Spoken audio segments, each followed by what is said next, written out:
Hi agriculture student, my name is Vishnu Jaiswal.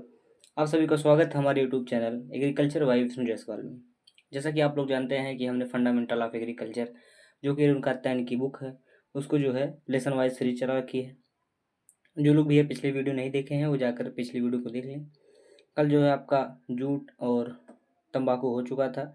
आज हम बात करने वाले हैं शुगर केन के बारे में। तो चलिए शुरू करते हैं शुगर केन।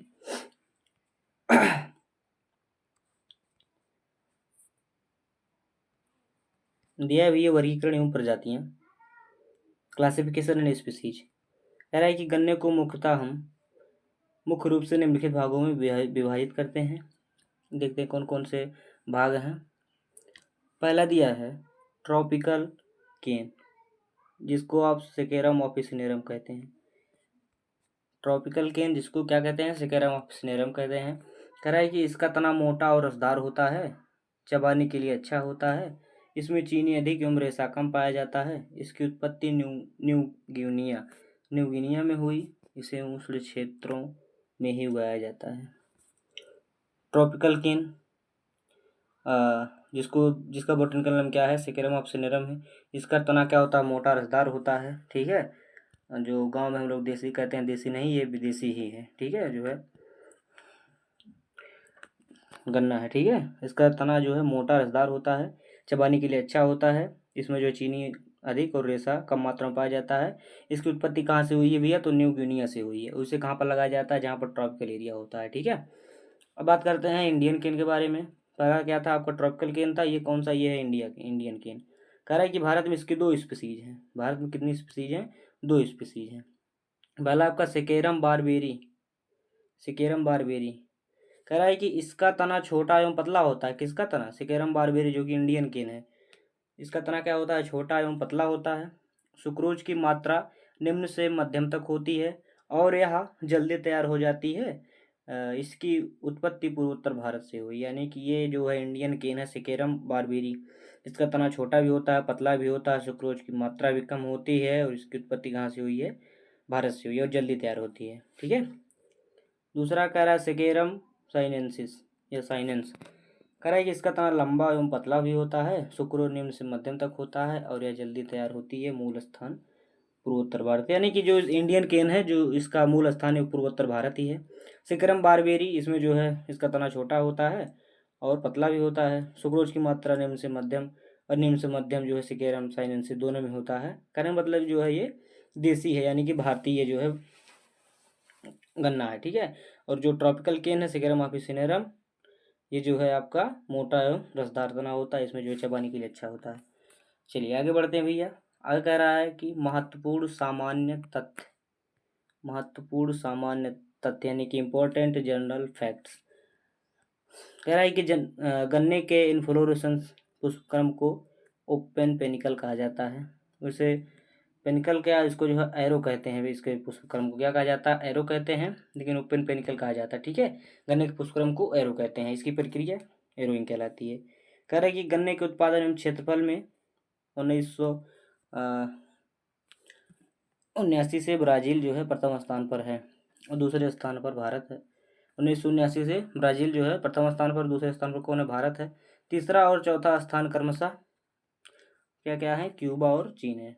पहले स्थान पे आपका ब्राज़ील है और दूसरा जो है भारत है। ठीक है, कह रहा है कि विश्व स्तर पर चीनी निम्नलिखित पौधों से प्राप्त की जाती है। पहला आपका गन्ना है, दूसरा चुकंदर है, तीसरा ज्वार है, चौथा शुगर पाम है। ठीक है, चार प्रकार के जो है फसलों से आपका शुगर चीनी प्राप्त की जा सकती है। गन्ना से, चुकंदर से, ज्वार से और शुगर पाम से। कह रहा है कि भारत में चीनी मिलों की संख्या 400 से ऊपर है। 105 चीनी मिल केवल उत्तर प्रदेश में है और 99 जो है चीनी मिल महाराष्ट्र है। भारत सबसे ज़्यादा जो है चीनी मिलों की संख्या है 400 से लगभग ऊपर है। 105 अपने उत्तर प्रदेश में, बाकी 99 जो है वो महाराष्ट्र में है। कह रहा है कि इकाई क्षेत्रफल के आधार पर चीनी का अधिकतर उत्पादन महाराष्ट्र करता है और तमिलनाडु करता है। लेकिन भैया अब जो है गन्ने के मामले में आपका यूपी क्या है, फर्स्ट हो गया है। यूपी फर्स्ट आ गया है। ठीक है, गन्ने के मामले में उत्तर प्रदेश में सबसे ज़्यादा जो है गन्ना उगाया जाता है। ठीक है, चलिए आगे बढ़ते हैं। कह रहा है कि महत्वपूर्ण अनुसंधान संस्थान, गन्ने के लिए महत्वपूर्ण अनुसंधान संस्थान। कह रहा शुगर केन ब्रीडिंग इंस्टीट्यूट यानी कि SBI कहाँ पे है? कोयम्बटूर में है। SBI sugar cane breeding institute कहाँ है? कोयम्बटूर है। दूसरा है Indian institute of sugar cane research IISR कहाँ है? लखनऊ है। और तीसरा है Indian sugar cane institute ISI Kanpur में है। Indian institute of sugar cane research IISR Lucknow, ISI जो कहाँ पर है? कानपुर। और जो SBI है यानी कि शुगर केन ब्रीडिंग इंस्टीट्यूट वो कहाँ पे है? वो आपका कोयम्बटूर तमिलनाडु में। ठीक है, चलिए आगे बढ़ते हैं भैया। करा अपरिपक्व फसल यानी कि इमेच्योर क्रॉप, इसमें अंकुरण क्या है? अच्छा होता है, क्योंकि नाइट्रोजन पदार्थ और ग्लूकोज की मात्रा इसमें अधिक होती है। किसमें? गन्ने में। इसलिए गन्ने का ऊपरी 1/3 भाग ही रोपाई के लिए प्रयोग करते हैं। यानी कि ये जो आपका गन्ना का होता है यही भाग जो है यहीं से हम जो है कट कर देते हैं इसको लगाने के लिए। ठीक है, यहीं से काट के जो है इतना भाग जो है लगा देते हैं। ऊपरी भाग ही क्या करते हैं? रोपाई के लिए प्रयोग करते हैं। आगे बढ़ते हैं भैया। आगे कह रहा है कि बीज के लिए गन्ना के भाग को छांटने के बाद गन्ने का 50% भाग उपयोग यानी कि व्हाइट शुगर के उत्पादन में, 30% निम्न शुद्धता वाले चीनी गुड़ में और 20% भाग गन्ना के रूप में प्रत्यक्ष एल्कोहल के निर्माण में होता है। यानी कि 100% में से आपका क्या होता है? कह रहा है कि 50% भाग आपका व्हाइट शुगर में यानी कि चीनी बनाने में, 50% भाग क्या होता है? चीनी बनाने शुगर बनाने में, और 30% भाग जो है आपका गुड़ बनाने में। बाकी 20% भाग कहाँ किया जाता है? गन्ने के रस यानी कि अल्कोहल बनाने 20% भाग इसका प्रयोग किया जाता है। ठीक भैया, यहाँ तक समझ में आया? ठीक, आगे बढ़ते हैं।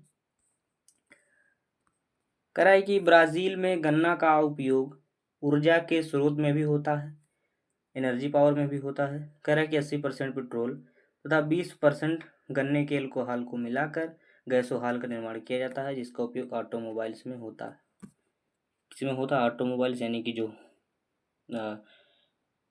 गाड़ियों में जो मोबिल पड़ती है, मोबिल डाला जाता है, उसमें जो है गन्ने को प्रयोग करते हैं। ब्राज़ील में 80% पेट्रोल रहता है, 20% गन्ने के अल्कोहल को मिला दिया जाता है, जिससे गैसोहॉल तैयार हो जाता है। और इसका उपयोग क्या है? ऑटोमोबाइल में करते हैं। गैसोहॉल क्या है? गैसोहॉल बराबर होता है आपका 80% पेट्रोल प्लस 20% अल्कोहल। जो गन्ने से प्राप्त होता है वही आपका गैसोहॉल निकल आता है।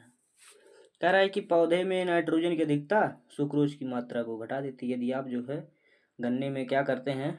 गन्ने में N2 अधिक डालते हैं यानी कि नाइट्रोजन अधिक डालते हैं, तो क्या होता है? इसमें जो सुक्रोज की मात्रा होती है वो घट जाती है। ठीक है भैया, ये बातें भी आपको ध्यान रखनी है। आगे बढ़ते हैं भैया। आगे कह रहा है कि वृद्धि एवं अवस्थाएं एवं जलवायु आवश्यकताएं यानी कि ग्रोथ फेज एंड क्लाइमेट्स। कह रहा है कि ऑप्टिमम टिलरिंग के लिए जरूरी बातें, ऑप्टिमम टिलरिंग के लिए जरूरी बातें। कह रहा है कि हाई हीट रिक्वायरमेंट होती है, कितना? 25 से 30 अंश सेल्सियस चाहिए इसके लिए। हाई मॉइस्चर रिक्वायरमेंट यानी कि नमी की भी अधिकता होनी चाहिए, यानी 77 से 88% जो रहना चाहिए फील्ड मॉइस्चर कैपेसिटी। ठीक है, नमी जो है इसमें खेत में 77 से 88% होनी चाहिए। और गुड इल्यूमिनेशन होनी चाहिए, और bright sunshine and water availability यानी कि जो पानी की आवश्यकता या पानी की उपलब्धता भी होनी चाहिए। ठीक है, जमाव के लिए। ठीक है भैया, क्या क्या होता है जरूरी बातें? हीट जो है, हीट के लिए क्या करते हैं? 25 से 30 सेल्सियस होना चाहिए। हाई मॉइस्चर रिक्वायरमेंट 77 से 80% नमी होनी चाहिए। और गुड इसमें जो है गुड वाटर उपलब्धता यानी कि जो है वाटर की व्यवस्था होनी चाहिए। ठीक है, आगे बढ़ते हैं। 4 distinct phase of sugar cane, 4 distinct phase of sugar cane में पहला है जर्मिनेशन फेज। कह रहा है कि रोपाई से लेकर रोपाई के 60 दिन बाद तक क्या अलग चलता है? आपका जर्मिनेशन फेज चलता है। और फॉर्मेटिव पेज 60 से 130 दिन यानी कि डेट आफ्टर प्लांटिंग, 60 से 130 दिन चलता है फॉर्मेटिव फेज। कह रहा है कि उत्तरी भारत में फॉर्मेटिव एवं जो है ग्रैंड फेज में जल को अधिक जरूरत होती है। उत्तर भारत में फॉर्मेटिंग फेज पे और ग्रैंड फेज पे जो है जल की ज़्यादा आवश्यकता होती है। अब ग्रैंड फेज क्या है? 130 से 250 दिन डेट ऑफ प्लांटिंग हो जाता है। और चौथा है मेच्योरिटी फेज यानी कि इसमें जो है पौधा तैयार हो जाता है 250 से 365 डेट ऑफ प्लांटिंग हो गया। 4 जो है आपकी फेज हो गई, कौन कौन? पहला हो गया आपका जर्मिनेशन फेज, जो कि 60 दिन बाद होता है। फॉर्मेटिव फेज 60 से 130 दिन बाद।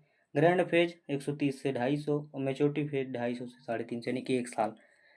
ठीक है, जो ये सब फेज हैं। आगे बात करते हैं बुआई की विधियाँ, methods of planting. Methods of planting कह रहा है कि पहला है flat bed planting. Flat bed planting, flat bed planting क्या है? इसमें जो है मेड़ बना के, यानी कि बेड बना के उस पर जो है गन्ने की बुआई करते हैं। कह रहा है कि इससे 8 से 10 सेंटीमीटर गहरी फरो लगभग 77 से 90 सेंटीमीटर के अंतराल पर बनाई जाती है। और कह रहा है कि इसमें प्रायः 3 बड सेट, यानी कि जिसमें 3 आँखें निकले होते हैं, एक यहाँ पे, एक यहाँ पे, एक यहाँ पे, 3 बड सेट का प्रयोग करते हैं। और कह रहा है कि इंड टू इंड सिस्टम में फरों में रखकर 5 से 7 सेंटीमीटर मिट्टी से ढककर पाटा चलाकर खेत को समतल बना दिया जाता है। इस विधि का प्रचलन उत्तर भारत के कुछ महाराष्ट्र भाग में है। कहने का मतलब क्या करते हैं भैया हम, देखिए पहले हमारी बात समझिए। कह रहा है कि जैसे आप जो है, ये आपकी हो गई लाइन हो गई, फिर कह रहा है कि कितने सेंटीमीटर पे बोते हैं, तो इसमें जो है हम बर्ड्स को लगाते हैं 8 सेंटीमीटर जो है नीचे लगाते हैं। बर्ड्स को 8 सेंटीमीटर नीचे गहराई पर लगाते हैं। इसके बाद क्या करते हैं, 75 से 90 सेंटीमीटर अंतराल कर देते हैं। कितना? 75 से सेंटीमीटर अंतराल कर देते, 75 से 90। इसके बाद दूसरा जो है हम बड़ इसमें जो है बड़ लगा देते हैं 8 सेंटीमीटर पे। इसके बाद जो है आपका खेत में पाटा चला दिया जाता है। ठीक है भैया, तो 8 सेंटीमीटर, 8 से 10 सेंटीमीटर गहरी बुआई करते हैं, 75 से 90 सेंटीमीटर के अंतराल पर करते हैं। इसके बाद जो है पाटा लगाकर खेत को बराबर कर दिया जाता है। ये कहाँ प्रचलित है? उत्तर भारत और महाराष्ट्र में प्रचलित है। ये हो गया आपका फ्लैट बेड प्लांटिंग। आगे देखिए भैया कौन सा है। अगर कह रहा है कि फर्रो मेथड, फर्रो मेथड कह रहा है कि उत्तर भारत में 10 से 15 सेंटीमीटर, कितना? 10 से 15 सेंटीमीटर तथा दक्षिण भारत में 20 सेंटीमीटर गहरी फर्रों खोदकर गन्ना की रुपाई की जाती है। इसका प्रचलन पूर्वी उत्तर प्रदेश एवं भारत के प्रायद्वीपीय भाग में विशेषकर भारी मिट्टी में होता है। क्या होता है? 10 से 15 सेंटीमीटर की जो है गहरी 10 से 15 सेंटीमीटर की दूरी पर करते हैं, 20 सेंटीमीटर गहरी फर्रों में खोदकर गन्ने की रुपाई कर देते हैं। ठीक है, फर्रो मेथड हो गया, यानी कि कुंड बनाकर। ठीक भैया, चलिए जानते हैं आप फर्रो मेथड, गाँव में प्रयोग करते हैं हम लोग। आगे बढ़ते हैं। आगे है ट्रेंच या जावा मेथड। ट्रेंच मतलब खाई हो गया, या जावा मेथड। कह रहा है कि 75 से 90 सेंटीमीटर के अंतराल पर 20 से 25 सेंटीमीटर खाई खोद कर उसको जो यू आकार दिया जाता है, यानी कि ऐसे ऐसे जो है आपका बनाया जाता है। और कह रहा है यू आकार बनाया जाता है। गन्ना की रुपाई इन खाइयों में या खाई के मध्य में बने फर्रों में की जाती है। जावा तटीय क्षेत्रों में कुछ भागों में यह क्षेत्र जहाँ हवा बहुत तेजी से चलती है तथा गन्ने की लंबाई अधिक होती है, इस विधि का अधिक प्रचलन है। जब आप ट्रेंच या खाई खोदकर जो है यू आकार में जो पौधों को लगा देते हैं, तो क्या होता है, जब हवा तेज चलती है तो इसको सहारा मिल जाता है, हवा पार हो जाती है। ठीक है, जिसके कारण जो है जहाँ पर जो है पानी की जो है तटीय क्षेत्र होते हैं, जहाँ पर पानी और हवा का बहाव ज़्यादा होता है, वहाँ पर जो है ट्रेंच विधि या जावा विधि का प्रयोग करते हैं। ठीक है, आगे बात करते हैं। आगे आपका पारथा या पराठा, जो मेथड भी आप पढ़ते हो, पराठा में हम तो पराठा पढ़ते हैं। ठीक है, कह रहा है कि दक्षिण तमिलनाडु में गन्ने की रुपाई में कठिनाई होती है, क्योंकि इस क्षेत्र में जुलाई से नवंबर तक वर्षा होती है और हल्की वर्षा जनवरी के मध्य तक होती है, जिससे सेट सड़ जाते हैं। यानी कि जब यहाँ पर तमिलनाडु में पानी पानी बरस रहा है, तो आप बुआई कर दें तो क्या होते हैं, सेट जो है बड़ सड़ जाते हैं। और कह रहा है कि कली जो है, कली का अंकुरण भी नहीं होता है। इसी समस्या से निजात पाने के लिए पाराथारसी एक जो है एग्रोनॉमिस्ट थे, पैरा सारथी या पराठा सारथी, जो भी पढ़े आप, पराठा सारथी 1961 में जल जमा यानी कि वाटर लॉगिंग दशा के लिए एक ऐसी विधि का विकास किया है। इस विधि में खेत को रिज एंड फरो में विभाजित किया जाता है, मेड़ में और कूड़ में विभाजित करते हैं। 3 बडल सेट को रिज पर 45 अंश कोण बनाते हुए रोपाई करते हैं, लेकिन कम से कम एक कली को मिट्टी के ऊपर रहने देते हैं, जिसके कारण क्या होता है, 5 से 6 सप्ताह बाद ही कली से शॉर्ट निकलते हैं और इससे जो है आगे 5 से 6 सप्ताह बाद पौधा 20 से 25 सेंटीमीटर की ऊंचाई प्राप्त कर लेता है।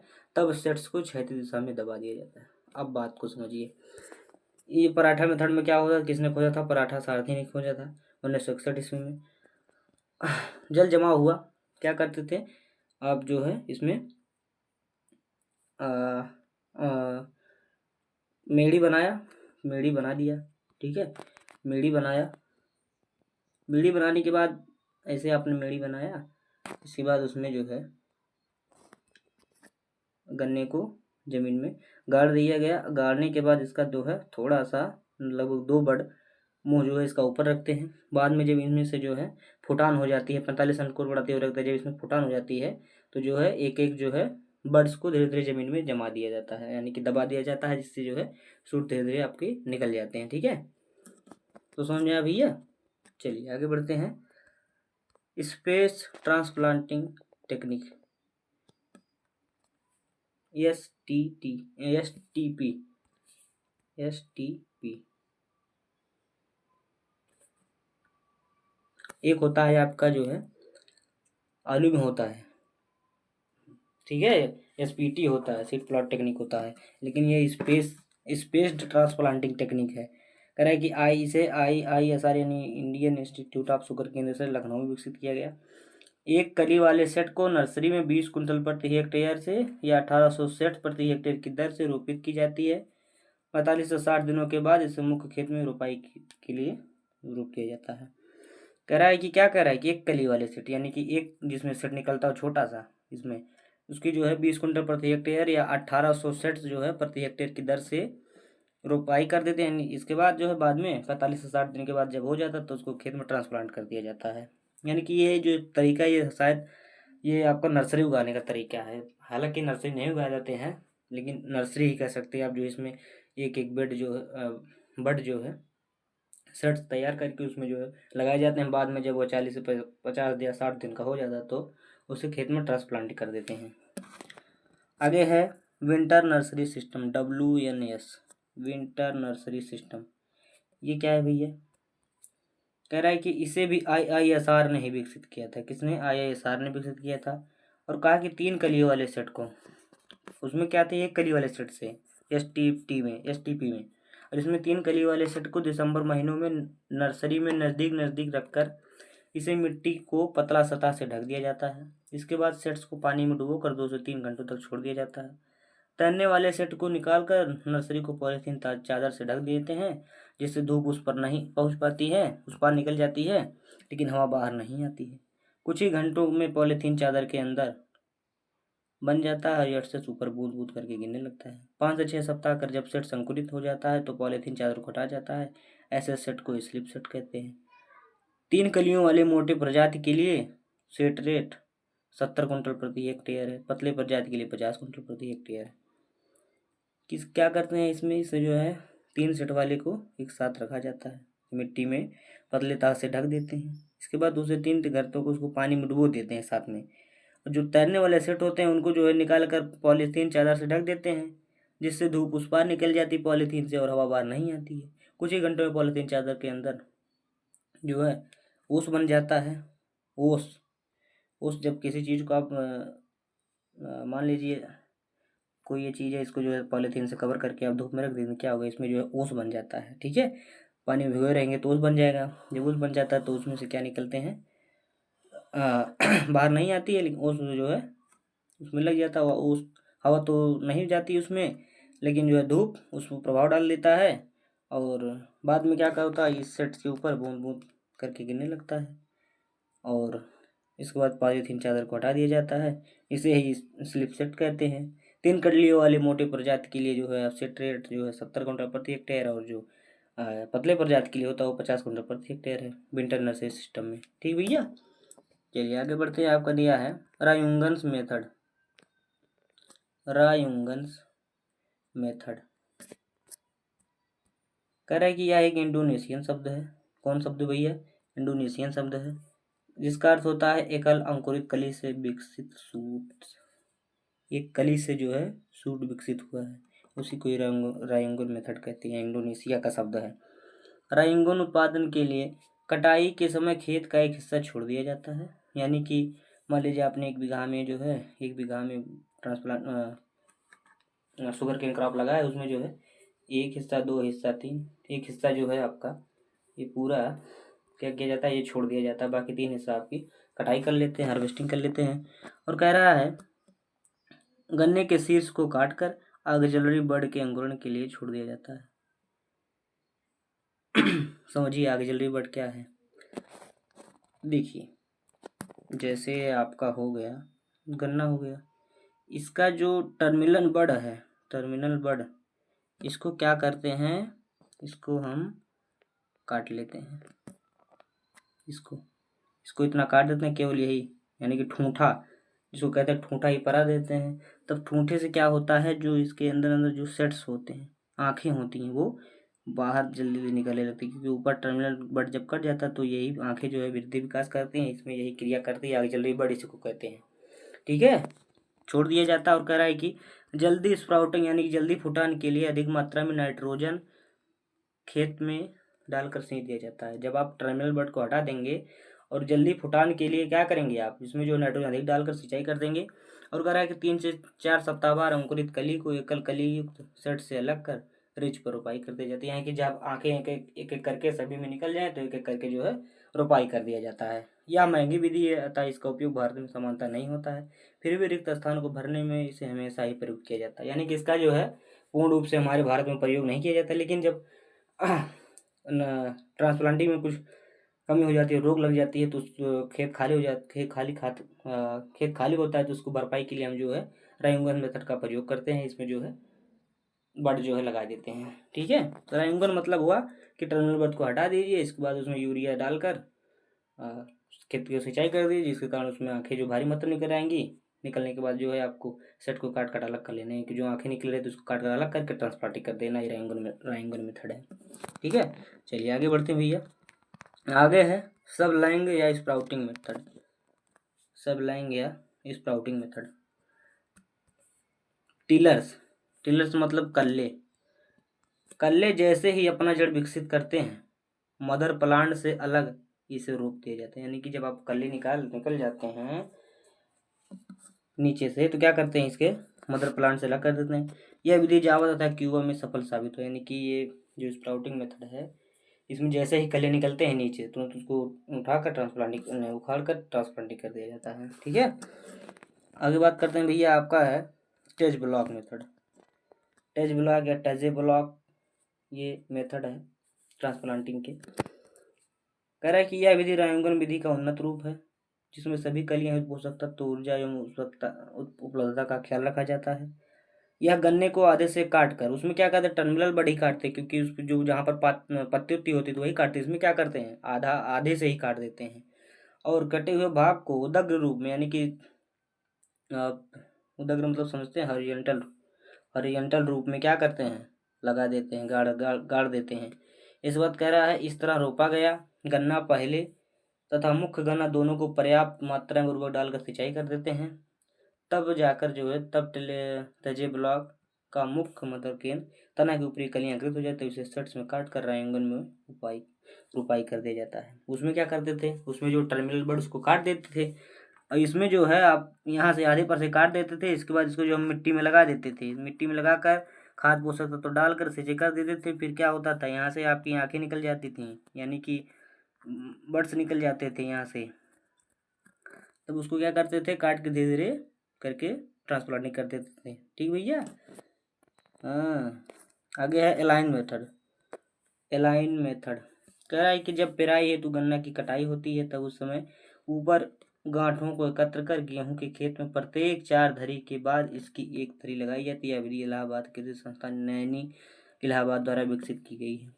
क्या होता है, जब पेराई हो तो गन्ना की कटाई करते तो उस समय क्या करते हैं, कह रहे हैं कि उस समय गांठों को एकत्र कर लेते हैं, और जब गेहूं बोते हैं गन्ना की कटाई के बाद, तो प्रत्येक 4 धरी के बाद, यानी कि 4 लाइन गेहूं बोए के बाद 5वां लाइन में जो है आपको गन्ना लगा देते हैं। यह विधि कहाँ पर प्रयुक्त की गई है, इलाहाबाद कृषि संस्थान नैनी इलाहाबाद द्वारा विकसित की गई है। ठीक भैया, तो आपकी 10 मेथड थी ट्रांसप्लांटिंग की। ठीक है, चलिए आगे बढ़ते हैं, कटाई और परिपक्वता। कटाई एवं परिपक्वता यानी कि हार्वेस्टिंग एंड मैच्योरिटी। हार्वेस्टिंग कह रहा है कि उच्च परिपक्वता के लिए बालसारियों नामक रसायन का छिड़काव करते हैं। यानी कि उचित परिपक्वता के लिए कहना, जब जो है पूरी तरह से जो गन्ना पक जाए, ठीक है, उसके लिए क्या करते हैं, बालसारियों नामक छिड़काव करते हैं। कितना, 4.5 किलोग्राम प्रति हेक्टेयर की दर से 1000 लीटर वाटर में, पानी में कर देते हैं। 4.5 किलोग्राम जो 1000 लीटर पानी में प्रति हेक्टेयर छिड़काव करते हैं। इस छिड़काव के कारण गन्ना 6 से 8 सप्ताह पहले ही परिपक्व हो जाता है। यानी कि जो आपका बालसारियों जो है, हार्वेस्टिंग को मैच्योर करने के लिए जो दवा छिड़काव करते हैं बालसारियों, उसको 4.5 किलोग्राम प्रति हेक्टेयर 1000 लीटर पानी में घोलकर डालने से ये समय से 6 से 8 सप्ताह पहला, यानी कि 2 से 3 महीने पहले आपका तैयार हो जाता है, 2 महीने पहले। ठीक है, चलिए आगे बढ़ते हैं। कह रहा है गन्ने की परिपक्वता जाँचने की तरीके। गन्ने की परिपक्वता जाँचने के तरीके। पत्तियाँ क्या है, जब पीली हो जाएं तब जान लीजिए कि वो क्या हो गया, परिपक्व हो गया। और कह रहा है एरोइंग होता है और पौधे की वृद्धि रुक जाती है। यानी कि क्या होता है, एरोइंग मतलब समझते हैं, पुष्प निकलना। गन्ने में जब पुष्प निकलने लगता है तो जो वृद्धि जो है रुक जाती है, तब जो है आपको समझ लेना चाहिए कि गन्ना अब मैच्योर है, यानी कि इसकी हार्वेस्टिंग कर देनी चाहिए। और कह रहा है गन्नों की गांठें से आसानी से टूट जाती हैं और ब्रिटल हो जाता है। यानी कि जब आप गन्ने को उखाड़ेंगे, उखाड़ने के बाद तोड़ेंगे तो तड़ातड़ क्या होगा, टूट जाएगा, तभी जान लीजिए कि आप गन्ना मैच्योर हो गया। और कह रहा है कि ऐसी स्थिति में धात्विक आवाज़ निकलती है, यानी कि मेटेलिक साउंड भी निकलती है इससे, ठीक है, जब परिपक्व हो जाता है। गांठों पर कलियां फूल जाती हैं। जो कलियां होती हैं गांठों पर, आँखें, वहाँ वो क्या होती हैं, फूल जाती हैं, और आइस से अंकुर निकलने लगता है, तो जान लीजिए तैयार है आपका। और कह रहा है कि ब्रिक्स सेचोरोमीटर यानी कि हैंड रेफ्रेक्टोमीटर, जब गन्ने के मध्य भाग का ब्रिक्स रीडिंग 16 से, ये यंत्र होता है ब्रिक्स रीडिंग सेचोरोमीटर, इसके द्वारा जब 16 से 18% होता है, तब गन्ना मिले मिलेलेबल केन्स होता है, अर्थात परिपक्व हो जाता है। ये मशीन है आपका ब्रिक्स सेचोरोमीटर या हैंड रिफ्रेक्टोमीटर, इसमें जो है खेत में, गन्ने के खेत में लगाया जाता है। जब उसमें जो है 16 से 18% जो है रीडिंग आता है, तब जान लीजिए कि आपका गन्ना क्या है, तैयार हो गया हार्वेस्टिंग के लिए, ठीक है, मैच्योर है। और आगे है आपका 8वां, कह रहा है कि फेलिंग सॉल्यूशन के द्वारा जांच करने पर ग्लूकोज की मात्रा जब ½ % से कम हो। फेलिंग जो है ग्लूकोज मापन का पैमाना है या सॉल्यूशन है, केमिकल सॉल्यूशन है, इसका जब प्रयोग करते हैं तो अगर ग्लूकोज जो है 0.5% से कम होता है, तब भी जान लीजिए कि आपका जो है गन्ना मैच्योर हो गया हार्वेस्टिंग के लिए, ठीक है। कह रहा है अधिक ताप होने पर सुक्रोज ग्लूकोज में बदलता है तथा उत्पादन की गुणवत्ता खराब हो जाती है।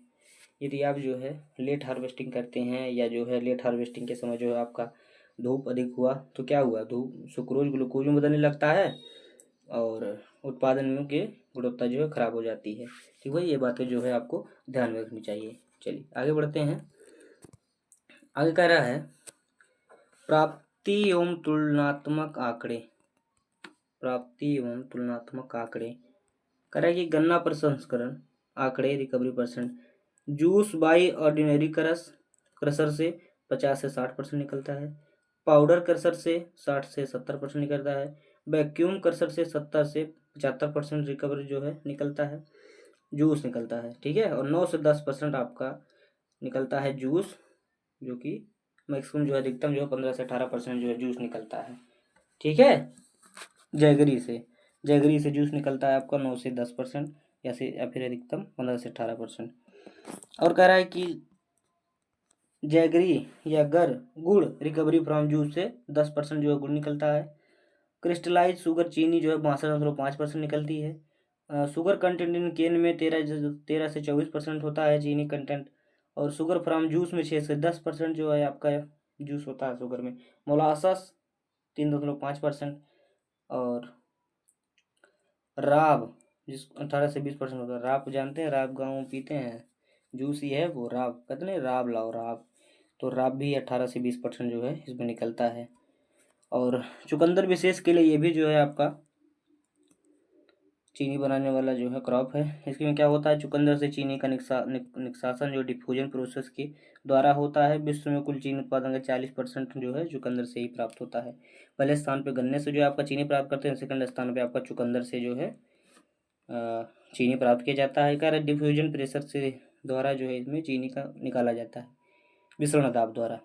ठीक है भैया, चलिए आगे बढ़ते हैं। कह रहा चुकंदर और गन्ना की तुलना।